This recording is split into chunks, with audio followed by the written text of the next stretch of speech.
Good? Alright. The United States Air Force Chaplain Corps has supported its servicemen and women ever since it was born. According to Captain Chaplain Michael Farar, an airman every single day walks into his office to ask for help, advice, or anything else of that nature. While researching the Chaplain Corps and living within it, I have found that in any branch of the military, Chaplain Corps is part of the reason why it functions. Today I'm going to inform you of the Corps' history, including political issues, the services it provides, and its role in the Air Force. Let's begin where it began and consider the history of the United States United States Air Force Chaplain Corps. On July 29, 1775, the first American military chaplaincy began, and that was during the Revolutionary War. And then the Air Force Chaplain Corps was founded May 10, 1949.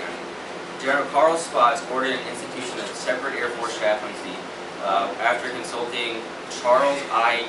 Carpenter, who was then also the first air chaplain in the Army Air Corps. Charles I. Carpenter was also then promoted to Major General and was the first Air Force Chief of Chaplains. Political issues have always created controversies in the Chaplain Corps. In 1979, the Chaplain Corps was challenged about its relevance. Two Harvard law students brought a suit stating that the chaplains are not necessary, but rather non-combative civilian volunteers. In Catcoff v. March 1985, the U.S. Court of Appeals for the Second Circuit upheld the military's right to employ chaplains. The reasoning for the Court's decision to do that is because the First Amendment's free exercise clause and the Establishment Clause are separate issues. It recognized that only the wealthiest sects, religious sects, or denominations could afford to provide a chaplain for their supporters, effectively denying the military personnel's free exercise of their religion. The Air Force Chaplain Corps has also provided many services for its airmen. Because of the importance of religion, the military funded construction of chapels. And every base has at least one chapel that can be used for an assortment of different things.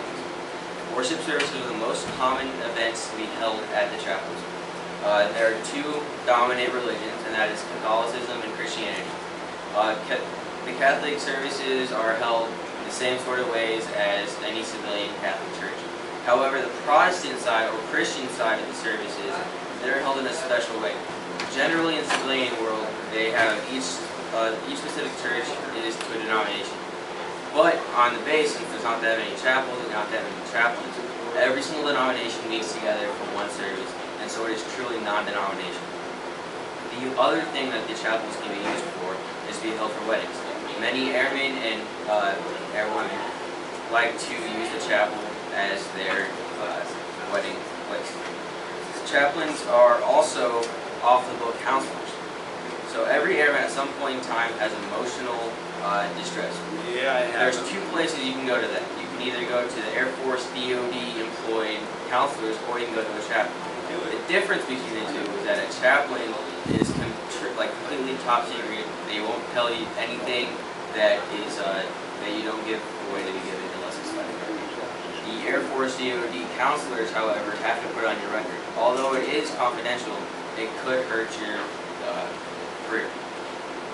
So, imagine Airman Snuffy just got back from deployment. He is having a little post-traumatic stress. He goes to the Air Force counselor and says he has some post-traumatic stress. And in the future, however many years to his next promotion, they bring that up on his record. They see that, and then they deny his promotion because at one point in time he talked to the counselor about having PTSD. If you had gone to a chaplain, it would have been completely confidential unless he was talking about committing suicide or killing someone else, and it would not have gone on the record. He could have gone and fixed his own problems without causing himself any trouble. As history may continue on, we must come to an end. From what we have seen, chaplains are historically important to the Air Force. There may have been some tough times, but the Corps has prevailed through all of them and became what it is today. Every branch in the armed forces, chaplains have always been there and always will. Thank you. That was terrible. I don't care. I'll crop it out. What class is this for? Intro to speech online. Oh, I was so nervous because it's my first. You didn't turn it off? No. It's my first